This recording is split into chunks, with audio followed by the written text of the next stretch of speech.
캘리포니아주 차량국 DMV의 대기 시간에 대한 주민들의 불만이 여전합니다. 예약도 무용지물이라는 겁니다. 조만간 무보험자들은 코로나 PCR 검사 비용을 납부하게 될 전망입니다. 연방정부의 코로나 지원 예산이 이번 주쯤 소진되기 때문입니다. 2달여 전부터 일부 주에서 마스크 의무 착용 지침이 해제됐습니다. 그때쯤부터 독감 환자가 급증한 것으로 나타났습니다. 이달 초 실종된 버지니아 한인 여성 해나추 씨의 시신이 발견됐습니다.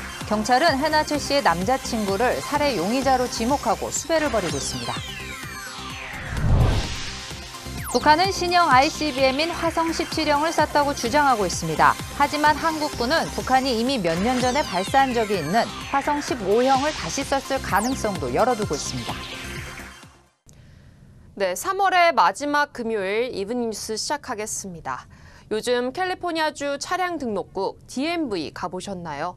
악명 높은 DMV 대기 시간을 줄이기 위해 이 직원 충원까지 했지만 여전히 기본적으로 3-4시간을 대기해야 하는 것으로 나타났습니다. 주민들의 불만이 여전히 높습니다. 이사면 기자가 취재했습니다. 운전 실기 시험을 보기 위해 어머니와 캘리포니아 차량 등록국 DMV를 찾은 20대 이모 씨. 이 씨는 운전 실기 시험을 보려고 예약한 뒤 LA 한인타운 인근 DMV를 찾았는데 무려 4시간이나 대기했습니다. 시험을 테스트를 보는 거기 때문에 어포인트를 한 상태였는데 어저께 같은 경우 저희가 여기서 한 4시간 있었어요. 무슨 시험을 보러 오신 건가요? 드라이빙 테스트요. 또 다른 한인 어르신도 장시간 대기하긴 마찬가지였습니다. 어르신은 운전면허증을 갱신하는데 3시간이나 소요됐다며 불만을 토로했습니다. 한 3시간은 걸린 것 같아요. 기다렸어요, 많이. 사람이 많아가지고. DMV의 예약은 무용지물이라는 지적까지 나오고 있습니다. DMV 측은 사무소를 늘리고 직원 충원을 했지만 느린 전산 시스템 때문에 대기 시간이 길어지고 있다는 말만 반복하고 있습니다. From the 1980s. I mean, they've had to bring people out of retirement to help work on this stuff because the programming language is so old. 예약을 해도 장시간을 대기해야 하는 캘리포니아 차량 등록국. 사무소 확장과 전산 시스템 개선이 시급하다는 목소리가 높아지고 있습니다. LA에서 SBS 이사면입니다. 네, 전국의 아파트 렌트비가 지난해보다 17%나 증가한 것으로 조사됐습니다. 부동산 전문 웹사이트인 리얼터닷컴은 지난달 미 전국의 아파트 렌트비 중간 가격은 1,792달러로 집계됐다고 밝혔습니다. 팬데믹 전인 2020년보다 한 달 평균 283달러 정도 더 높았습니다. 이 전국의 아파트 렌트비는 7개월 연속 상승세를 이어가고 있습니다. 렌트비가 가장 비싼 지역으로는 산호세와 캘리포니아주로 평균 렌트비가 3,024달러로 나타났습니다. 네, 보험이 없어도 누구에게나 무료로 제공됐던 코로나19 PCR 검사 비용이 이제는 유료화될 전망입니다. 연방정부의 코로나 지원 예산이 이번 주쯤 소진되기 때문입니다. 정부가 추가 예산안을 마련하지 않는 이상 무보험자들은 PCR 검사 비용을 내야 합니다. 검사 비용은 120에서 195달러 정도입니다. 미국의 무보험자들은 3천만 명에 달합니다. 의료 전문가들은 스텔스 오미크론이 점차 확산하는 와중에 이 검사 비용이 유료화되는 것은 매우 우려스럽다며 대책 마련을 촉구하고 있습니다. 이 2달여 전부터 일부 주에서 마스크 의무 착용 지침이 해제되기 시작했죠. 그때쯤부터 독감 환자가 급증한 것으로 나타났습니다. 이사면 기자입니다. 마스크 착용 의무화가 해제되면서 독감 환자가 급증하고 있습니다. 연방질병통제예방센터 CDC는 시민들이 마스크를 벗고 일상생활을 시작하면서 독감 환자가 크게 증가했다고 밝혔습니다. 미 중부와 남부 지역을 중심으로 독감 환자가 폭등하고 있는 것으로 나타났습니다. 더구나 독감으로 병원을 찾는 환자도 크게 증가했습니다. CDC는 지난 7주 동안 독감에 걸려 병원에 가는 주민들이 눈에 띄게 늘었다고 강조했습니다. 그러나 독감으로 병원을 찾는 사람들은 코로나 이전과 비교해 낮은 수치를 보이고 있다고 CDC는 설명했습니다. 코로나가 수그러들면서 잇따르는 모임과 마스크 미착용 등이 독감 환자가 급증하는 주요 원인입니다. 보건당국은 독감을 예방하기 위해 독감 예방 접종을 하고 철저한 방역 수칙을 준수하라고 거듭 당부했습니다. LA에서 SBS 이삼현입니다. 네, 훈훈한 소식 하나 전해드리겠습니다. LA 한인회가 진행하고 있는 우크라이나 한인 돕기 모금액이 4만 달러를 돌파했습니다. 지금까지 전해진 모금액은 총 44,625달러입니다. 이 거액을 기부하는 일반 한인들의 손길도 이어지고 있습니다. 직접 LA 한인회관을 찾은 홍성애 씨는 고통받는 우크라 한인들을 위해 사용해달라며 $10,000를 쾌척했습니다. 우방국가들이 도와줬잖아요. 그러니까 저는 이게 정말 많은 한국 사람들이 좀 이번에 우리가 도와줄 여력이 있으니까 좀 우크라이나를 많이 도와줬으면 좋겠어요. 우크라이나 한인 돕기 캠페인은 온라인 웹사이트 ukrainepeople.com을 통해서도 참여할 수 있습니다. 네, 이달 초 실종된 버지니아 한인 여성 해나 최 씨의 시신이 발견됐습니다. 페어팩스 카운티 경찰은 최 씨로 추정되는 사체를 메릴랜드의 한 공원에서 발견했다고 밝혔습니다. 경찰은 해나 최 씨의 남자친구인 조엘 모소 메리노를 최 씨의 살해 용의자로 지목하고 수배를 벌이고 있습니다. 경찰은 메리노가 타주에서 다른 이름을 사용하며 생활하고 있다는 제보를 받았다고 밝혔습니다. 검시국은 최 씨의 정확한 사인을 조사하고 있습니다. 한국적인 이야기로 전 세계에 강한 울림을 선사할 것으로 기대되는 애플 TV 시리즈 파친코가 오늘 개봉합니다. 김윤아 기자가 한인사의 문화 소식을 정리했습니다. 한국 이민자 가족에 대한 이야기인 파친코. 대표적인 미국 비평 사이트 로튼 토마토에서도 신선도 100%를 기록하며 한인뿐 아니라 타인종에게도 많은 기대를 받고 있습니다. 윤여정, 이민호 등 인지도 높은 한국 배우들이 주연을 맡았습니다. I remember when we were casting the rooms, I looked for Asian American executives and cast them accordingly, and then POC executives, parents, children of immigrants, and all of them were weeping. Because I realized this story is so universal. 총괄 프로듀서는 한국의 역사를 다뤘지만 우리 모두에게 적용될 수 있는 이야기라며 강조했습니다. 파친코는 오늘 1화부터 3화까지 공개됐습니다. 애너하임 디즈니랜드에 한복이 등장했습니다. 최근 베이징 올림픽 개막식에서 한복이 중국 소수민족 전통 의상이라며 한복을 입은 여성이 등장해 논란이 있었습니다. 이에 따라 한국문화원에서 직접 한복을 입고 나섰습니다. 지금 한복에 대해서 논란도 있었고 한복을 더 잘 홍보하고 싶은 마음에 가장 미국적인 디즈니랜드에서 아름다운 한복을 입고 외국인들에게 더욱더 친숙하게 다가가는 디즈니 캐릭터 중에서 한국 배경이 없어 타인종들이 헷갈릴 수 있다는 겁니다. 어느 나라 옷인지 디즈니 공주 중 한 명인지 이렇게 물어보기로 했을 정도로 아직까지 디즈니 캐릭터 중에 한국어로 한 소재로 한 영화가 없어서 BTS나 오징어 게임 같은 최근 문화가 아닌 한복이나 한국 이민자들에 대한 이야기까지 이제는 한국 역사에 대해서도 관심이 쏠리고 있습니다. LA에서 SBS 김윤아입니다. 네, 지금부터는 북한 소식 집중 보도해드리겠습니다.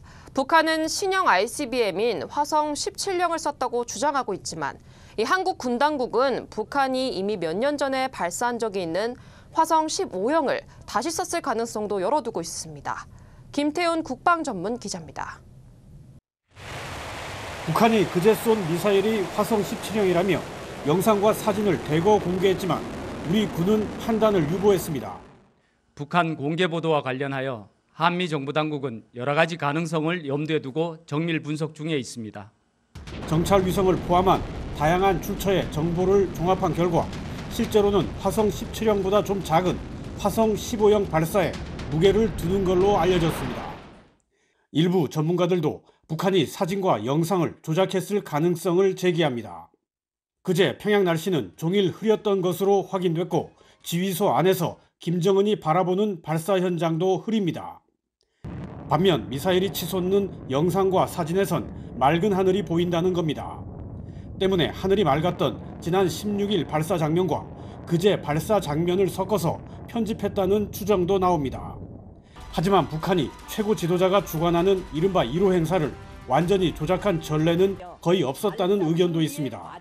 1호 행사 같은 경우에는 이것을 완전히 거짓을 얘기하기는 북한 내부도 부담이 되죠. 물론 필요에 따라서 일정 수준 과장을 하거나 할 이유는 있지만 어떤 ICBM을 쐈든 북한이 레드라인을 넘은 건 분명하기 때문에 한미 군당국은 전략 자산 등 강화된 전력을 동원한 한미연합훈련 실시 방안을 검토하는 걸로 알려졌습니다. SBS 김태훈입니다. 이런 북한의 주장이 사실인지는 좀 더 따져봐야겠지만 그제 쏜 미사일이 지금까지 북한이 쏜 것 가운데 가장 높이 또 가장 멀리 날아갔다는 점은 확실합니다. 이어서 김하영 기자입니다. 북한이 2017년 11월 발사한 ICBM 화성 15형 발사 장면입니다. 두 줄기의 화염이 선명합니다. 액체 연료를 쓰는 백두산 엔진 2개를 한 세트로 묶어 사용했습니다. 어제 발사체가 북한이 공개한 영상대로 화성 17형이라면 백두산 엔진 4개를 쓰고 있어서 추력만 2배입니다. 화성 15형을 쏜 거라면 기존 1단 엔진의 2단 엔진 기능을 개선했을 가능성이 있는데 어느 쪽이라도 최대 출력을 키웠다는 건 분명해 보입니다. 엔진 출력과 함께 ICBM 완성을 위한 다른 핵심 능력은 탄두가 대기권 밖에서 안으로 진입하는 재진입 기술입니다. 이건 어떨까요? 탄두부는 고도 100km, 그러니까 대기권에 들어올 때 7,000도씨에 이르는 마찰열, 최대 음속의 20배에 달하는 충격이 발생하고 이 엄청난 열과 압력을 견뎌야 합니다. 그래서 탄착 지점에서 낙하물을 수거해 검증하는 작업을 병행해야 하는데 북한은 이걸 실행한 적이 없습니다. 또 대기권을 뚫고 들어가기 위해서는 낙하 과정에서 엄청난 속도를 유지해야 합니다. 그런데 북한은 사거리를 줄이기 위해서 각도를 인위적으로 높여서 쐈죠. 수직 낙하에 가까운 궤적이기 때문에 중력 가속도가 클 수밖에 없습니다. 반면 30도에서 45도가량 정상 각도로 쏠 때 어떤지 한번 따져보겠습니다. 이렇게 미국 본토를 지나서 충분히 멀리 비행하는 경우입니다. 이때는 탄두부가 대기권에 들어올 때도 고각 발사보다 훨씬 비스듬하게 들어옵니다. 이 때문에 충분한 속도가 유지되지 않으면 탄두가 대기권에서 튕겨 나갈 수가 있습니다. 재진입 능력을 제대로 검증하려면 결국은 정상각으로 발사해봐야 아는 겁니다. 대기권에 들어오던 탄두가 튕겨나갈 수도 있고 대기권 진입을 하다가 충격과 열에 타버릴 수도 있다. 역할을 못한다는 얘기죠. 정리하면 지금까지 북한의 ICBM 기술, 엔진 추력 능력은 개선됐고 미 본토까지 비행거리도 사실상 입증됐습니다. 하지만 대기권 재진입 기술은 여전히 물음표입니다. 여러 탄두를 한꺼번에 쏘는 다탄두 비행 능력도 검증되지 않은 영역으로 남아 있습니다. SBS 김하영입니다. 네, 유엔 안전보장이사회가 ICBM을 시험 발사한 북한을 규탄하는 성명서를 내는 방안을 논의했지만 결론을 내지 못했습니다. 중국과 러시아의 반대 때문인데 유엔 주재 북한 대사는 유엔의 어떤 제재에도 끄떡없다며 미사일 개발을 강행하겠다는 뜻을 내비쳤습니다. 뉴욕 김종원 특파원의 단독 보도입니다. 유엔 안전보장이사회가 북한 미사일 문제론 2017년 이후 4년여 만에 긴급 공개회의를 열고 대북 추가 제재 논의에 들어갔습니다. The Security Council must speak publicly and with one voice to condemn the DPRK's unlawful actions and encourage the DPRK to return to the negotiating table. 안보리 이사국은 아니지만 우리나라도 관계국으로서 회의에 참석했습니다. 안보리는 당사국인 북한에도 회의에 참석할 것을 요구했지만 북한은 불참했습니다. SBS 취재진은 어제 김성 주 유엔 북한 대사를 만나 이번 안보리 긴급회의에 대한 북한의 입장을 물었습니다. 아니 유엔 안전보장이사회 회의해도 우리는 자의적 합법적 권리 행사했기 때문에 우리는 개의치 않습니다.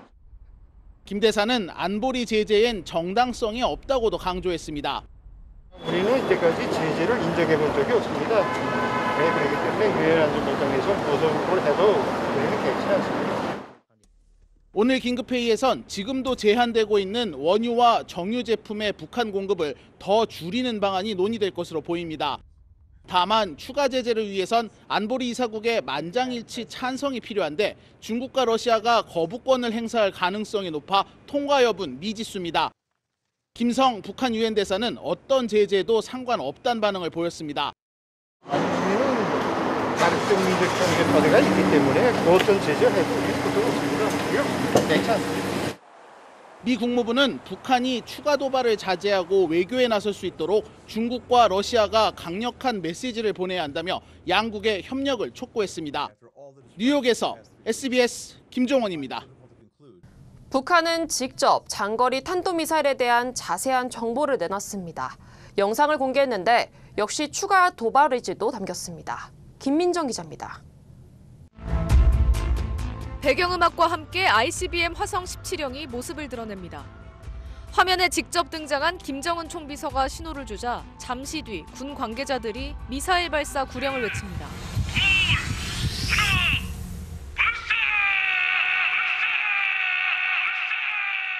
이어 이동식 발사대에 실린 화성 17형이 하늘로 솟구칩니다. 조선중앙통신은 김 총비서가 평양 순안공항에서 전 과정을 지도한 가운데 화성 17형 시험 발사가 진행됐다며 오전엔 발사 장면 등이 담긴 사진, 오후엔 김 총비서가 직접 등장하는 16분 분량의 영상을 잇따라 공개했습니다. 김 총비서는 발사 하루 전 내린 친필 명령에서 조국과 인민의 위대한 존엄과 명예를 위하여 용감히 쏘라고 적었습니다. 특히 미국과의 장기적 대결을 철저히 준비해 나갈 것이며 핵전쟁 억제력을 지속해서 강화하겠다고 천명해 ICBM 발사나 핵실험 등 추가 도발 의지를 분명히 했습니다. 조선중앙통신도 핵공격 수단들을 더 많이 개발하겠다고 했는데 이는 그동안 쓰지 않던 표현입니다. 북한은 발사체가 정점 고도 6,258.5km까지 상승하며 거리 1,090km를 날아갔고 비행시간은 1시간 7분 32초였다고 발표했습니다. 탄두는 목표 수역에 정확히 떨어졌다면서 고각 발사의 이유에 대해선 주변 국가들의 안전을 고려했다고 덧붙였습니다. SBS 김민정입니다. 네, 윤석열 대통령 당선인은 시진핑 중국 국가주석과 첫 통화를 하고 북한의 ICBM 발사와 관련한 대화도 나눴습니다. 화강윤 기자입니다. 윤석열 당선인과 시진핑 중국 국가주석은 25분가량 통화를 나눴습니다. 통화의 초점은 북한의 ICBM 발사에 맞춰졌습니다. 윤 당선인은 북한의 심각한 도발로 한반도와 영내 긴장이 급격히 고조돼 우려가 크다고 강조하며 북한의 완전한 비핵화 실현과 한반도 정세의 안정적 관리를 위해 양국이 긴밀히 협력해 나가자고 당부했습니다. 시 주석은 당선 축하 인사와 함께 현재 국제사회가 여러 도전에 직면해 있으며 양국은 지역 평화를 지켜 세계 번영을 촉진하는 데 책임이 있다. 이렇게 말했다고 중국 관영 CCTV가 전했습니다. 시 주석과의 통화 1시간 전쯤 윤 당선인은 서훈 청와대 국가안보실장을 만나 북한 ICBM 발사와 관련한 동향과 정부의 대응 조치 그리고 대책을 보고받았습니다. 윤 당선인은 앞서 SNS에 글을 올려 북한에 엄중하게 경고한다. 도발로 얻을 수 있는 것은 아무것도 없다고 비판하기도 했습니다.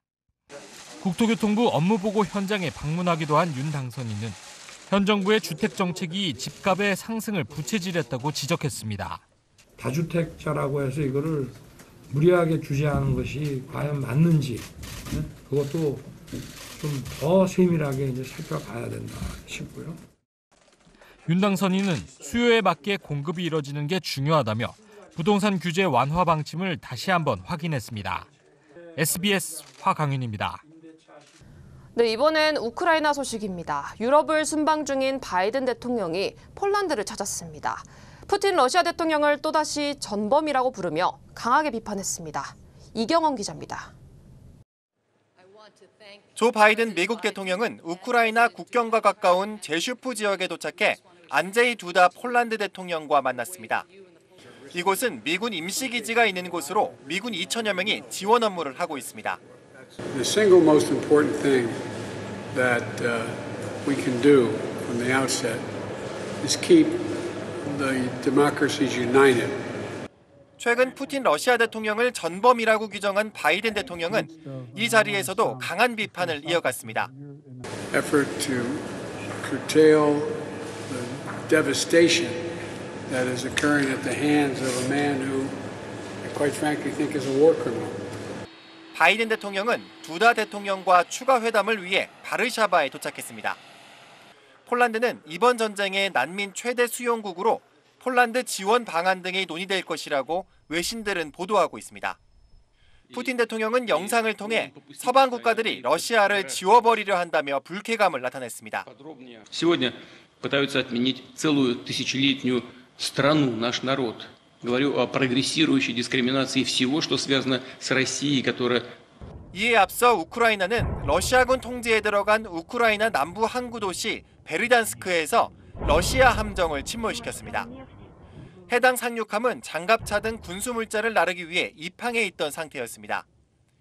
하지만 러시아도 우크라이나 중부 공군사령부에 미사일 공격을 감행해 심각한 피해가 발생했다고 우크라이나 공군은 밝혔습니다. SBS 이경원입니다. 네, 우크라이나에서 전쟁을 멈출 방안을 논의하기 위한 국제회의가 유럽에서 잇따라 열렸습니다. 노동규 특파원이 전하겠습니다. 네, 그렇습니다. 러시아군의 통제에 들어가 있는 우크라이나 남부의 항구 도시 베르디안스크에서 일어난 일입니다. 검은 연기가 퍼져나가고 폭발음이 이어집니다. 우크라이나 해군이 이곳에 정박 중인 러시아 상륙함 오르스크를 침몰시킨 겁니다. 해당 상륙함은 장갑차 등 군수물자를 나르기 위해 입항해 있던 상태였습니다. 이 공격으로 다른 선박 2척과 3,000톤급 연료 탱크도 함께 파괴됐다고 우크라이나군은 밝혔습니다. 그렇습니다. 우크라이나 부총리가 SNS를 통해 밝힌 내용입니다. 젤렌스키의 지시에 따라 본격적인 포로 교환을 시작했다는 건데요. 러시아 군인 10명을 돌려주고 자국 군인 10명을 구했다. 또 남부 항구 도시 오데사 인근에서 구조한 러시아 민간 선원 11명과 자국의 민간 선원 19명도 맞교환했다는 내용입니다. 우크라이나는 앞서 얼굴에 비닐이 씌워진 채 납치당했던 남동부 멜리토폴의 시장도 러시아군 9명과 맞교환했다고 밝힌 바 있습니다. 네, 벨기에 브뤼셀에서 이곳 시간으로 어젯밤 나토 정상회의 그리고 G7 EU 정상회의가 잇따라 열렸습니다. 특히 나토 회의에 화상으로 특별 참여한 젤렌스키 우크라이나 대통령은 비행 금지 구역 설정과 전투기 같은 군수 지원을 거듭 촉구했습니다. Україна просила відсоток. 1% від усіх ваших танків. Це найстрашніше під час війни – не мати ясних відповідей на запити. 나토 정상회의는 동유럽 동맹국에 대한 굳건한 방위 태세를 확인하고 러시아의 전쟁 확산 기도를 차단하기 위한 경고 메시지도 보냈습니다. 나토 회의 등을 마친 바이든 미국 대통령은 잠시 뒤 제가 있는 이곳 폴란드 동남부 지역을 찾습니다. 이곳에 주둔하고 있는 미군 부대를 방문한 뒤 내일까지 폴란드 대통령을 만나 미국의 방위 약속을 재강조할 걸로 보입니다. 지금까지 폴란드 프셰미실에서 전해드렸습니다. 반격에 나선 우크라이나는 수도 키이우 주변에서 러시아군 일부를 몰아냈다고도 밝혔습니다. 워싱턴 김수영 특파원이 이 키이우 시장과 화상 인터뷰를 통해서 그곳 현재 상황을 자세히 들어봤습니다. 우크라이나 수도 키이우 외곽의 한 참호. 비탈리 클리치코 키이우 시장이 러시아군에 맞서고 있는 병사들을 격려합니다. 전설적인 헤비급 복싱 챔피언 출신의 클리치코 시장은 전쟁의 최전선에서 키이우를 지키고 있습니다. 항공으로 쓰이는 지하철에서 시장을 만난 한 시민은 울음을 터뜨립니다. SBS 인터뷰에 응한 클리치코 시장은 취재진에게 자신이 발견한 작은 쇠조각부터 꺼내들었습니다. 러시아군이 인명피해를 극대화시키기 위해 폭발할 때 쇠조각이 사방에 흩어지는 폭탄을 사용하고 있다는 겁니다. Explode and around 500 meters everything was destroyed with these metal points. It's middle of the city. 민간인을 공격하지 않았다는 러시아의 주장에는 분노를 나타냈습니다. Please don't believe Russians. All information regarding Ukraine from Russian media is liar. Putin is unhealthy to make a decision. 지금까지 키이우에서 파괴된 아파트가 80여 개 동에 달하는데 민간인 75명이 숨지고 300여 명은 중태라고 설명했습니다. Huge drama to see the dead bodies from women, children. 그제 그는 우크라이나군이 키이우 근처 일부 도시를 되찾아왔다고 공식 발표했습니다. a small city Makariv and almost whole Irpin already in the control is Ukrainian soldier. 우크라이나군의 목숨을 건 투지에 전세가 역전되고 있다는 겁니다. The Russian soldier fight for the money. Ukrainian soldier have special spirit. Everyone ready to die for children, for families. 그는 전쟁이 끝날 때까지 시장으로서 키이우가 도시 기능을 유지할 수 있도록 최선을 다하겠다고 밝혔습니다. I am responsible for safety of our citizens. It's very important to give the feeling to people to save their lives. 가장 우려스러운 것은 러시아의 생화학 무기 사용 가능성이라고 말했습니다. Be honest, we are not prepared. For example, what Russians did in Syria, they can use that. What kind of support do you want South Korea to provide to Ukraine? We need respirators and masks for possible chemical attack. 클리치코 시장은 우크라이나의 평화를 되찾기 위해 젤렌스키 대통령이 한국 의회에서도 화상연설에 나서길 기대한다고 말했습니다. It's actually a good idea if President Zelensky will be talk to Parliament of South Korea to bring peace back to Ukraine. 러시아군의 파상 공세를 온몸으로 막아내고 있는 우크라이나를 돕기 위해 한국도 더 적극적으로 나서야 한다는 목소리가 커지고 있습니다. 워싱턴에서 SBS 김수영입니다. 네, 오늘도 꽤 더웠죠. 주말부터는 무더위가 한풀 꺾일 전망입니다. 이원정 기자가 전국의 주요 한인사회 소식을 정리했습니다. LA 지역에 신선한 날씨가 찾아오게 됩니다. 국립기상청은 90도에 육박했던 벨리 등 일부 지역의 무더위가 한풀 꺾이면 주말에는 70도대까지 내려간다고 예보했습니다. 다음 주에는 60도대의 쌀쌀한 날씨가 예상됩니다. 최근 플러튼 지역에서 빈집을 노리는 절도 사건이 잇따라 주민들의 주의가 요망됩니다.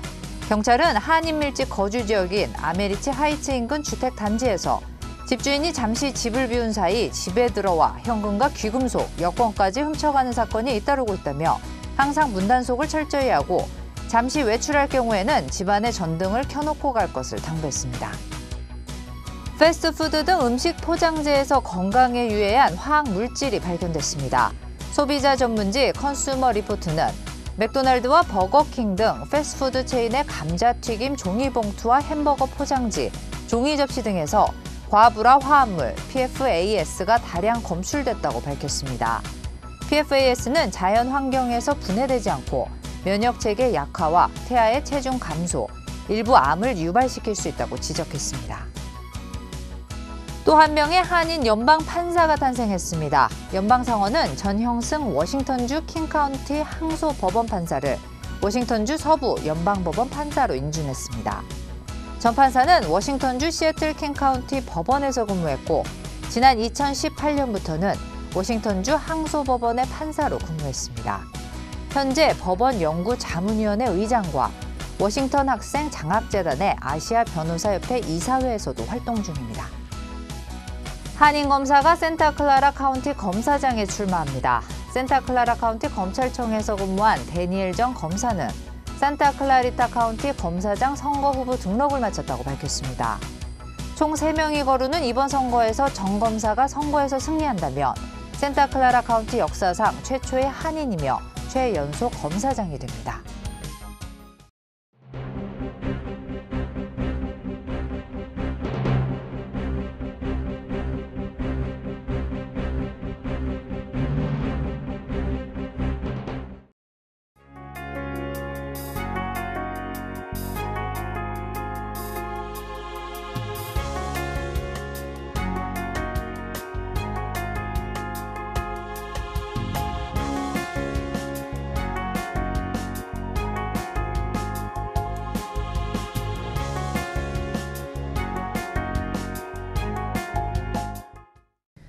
LA 카운티 보건국이 긴장하고 있습니다. 스텔스 오미크론이 확산되면서 언제 코로나가 재확산될지 모르는 상황이기 때문입니다. 보건국은 우선 백신 접종소를 찾을 수 없는 취약계층 주민들을 위해 직접 방문해 접종하는 프로그램을 시행할 예정입니다. 즐겁고 안전한 주말 보내시기 바랍니다. 뉴스 마치겠습니다. 시청해주신 여러분 고맙습니다.